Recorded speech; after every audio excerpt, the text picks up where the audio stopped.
ఒక చూపుతో నాలోనే పుట్టిందే, ఏదో వింతగా గుండెలో చేరిందే.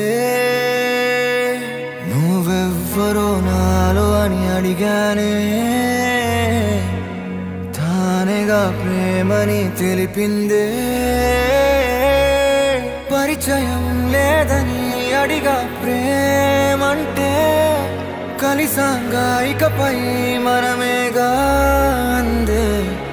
వెతికినా దొరకని అర్థం ప్రేమదే, అది నీకేంటో ఒక మాటలు చెప్పాలే. నువ్వుంటే చాలే